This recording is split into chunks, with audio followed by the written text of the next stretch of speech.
क्योंकि कहा गया रामकृष्ण की कहानी तो सब जानते हैं, लेकिन धर्म को जगाना भी पड़ता। कई लोग सोए हुए रहते हैं और सोए हुए शेर को जगाना पड़ता, तभी वो शिकार कर सकता है महाराज, नहीं तो फिर नहीं कर सकता है।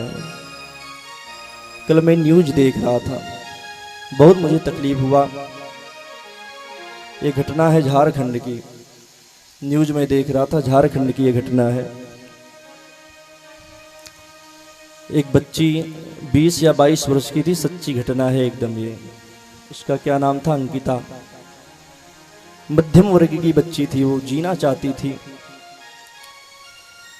लेकिन एक दुष्ट दुराचारी, अब मैं पवित्र व्यास मंच से उसको क्या कहूं, इतना मुझे गुस्सा आता है कि मैं क्या बताऊं आपको।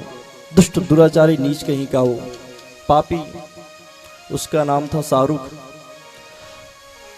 उससे वो शादी करना चाहता था, 2-4 बार 10 बार कहा कि मैं आपसे शादी करना चाहता हूं, मैं आपसे शादी करना चाहता हूं, लेकिन उस बच्ची ने मना कर दिया। भाई क्यों टूटी फूटी झोपड़ी में जावे हैं? क्यों टूटी फूटी झोपड़ी में जावे? बच्ची मना कर देती है, ना ना मैं शादी नहीं आपसे कर सकती हूं, मेरा धर्म अलग है, आपका धर्म अलग है। लेकिन वो दुष्ट दुराचारी उसके घर में चला जाता है और पेट्रोल से उसके पूरे शरीर में आग लगा दिया। वो जलने लगती है बेचारी, और जब जलने लगी महाराज, चली जाती है अपने आंगन में, 1-2-4-10 बाल्टी पानी जो भी रहा होगा वहां पर डालती तो है, लेकिन 90% वो जल चुकी थी। और जैसे उसको हॉस्पिटल ले जाया गया तो बस सबसे यही याचना करती, मैं बच जाऊंगी कि नहीं बचूंगी, मैं बच जाऊंगी कि नहीं बचूंगी। अरे दुष्ट दुराचारियों, मूर्खों, हिंदुओं सुन लो कान खोलकर, मैं तो यहां तक कहता हूं प्रत्येक घर में एक एक तलवार होनी चाहिए।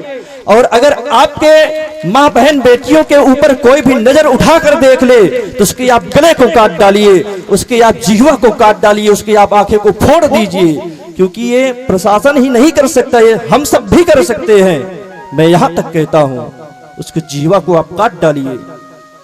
अगर मेरे मां बहन बेटियों के ऊपर कोई नजर भी उठाकर देख लेवे तो प्रत्येक हिंदुओं के पास में एक एक तलवार तो जरूर ही है, होनी चाहिए।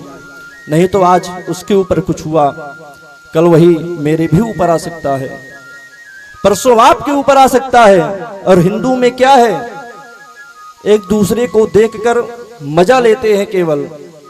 आज उसके ऊपर बीता, सब मजा ले रहे हैं, कोई बोलने वाला नहीं है। अभी नूपुर शर्मा का बयान आया था, बोली तो ठीक ठाक ही थी, बयान अभी आया था, लेकिन कितने मुसलमान हिंदुओं का कत्ल कर डालते हैं, मार डालते हैं।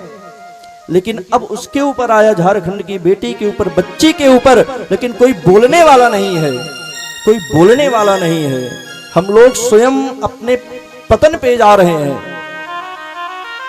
अगर न्यू जनरेशन आएगी महाराज तो समझ लीजिए फिर एक न एक दिन धर्म परिवर्तन कर डालना ही पड़ेगा हम सबको। तो मेरा आप सबसे यही प्रार्थना है कि जागो, जब जागोगे तभी समझ पाओगे मेरा धर्म क्या है। अगर कोई भी पूछे बस यही बताओ मैं हिंदू हूं, ये नहीं मैं ब्राह्मण हूं, क्षत्रिय हूं, वैश्य हूं, शूद्र हूं, ना, पहले मैं हिंदू हूं, उसके बाद मैं कुछ हूं। आपस में कितनों भी आप लड़ो, कितनों भी झगड़ो, लेकिन अगर बात आ जावे अपने धर्म की, तो धर्म के ऊपर अगर कोई भी आंख उठाकर देख ले तो उसकी आप जीवा को काट दो, उसकी आप जीवा को काट दो महाराज। ये धर्म की बात है, मैं यहां तक कहता हूं, इसके आप जीवा को काट डालो। आचार्य परमहंस स्वामी श्री सुखदेव जी महाराज बड़ी ही प्रेम से दर्शन कराते हैं।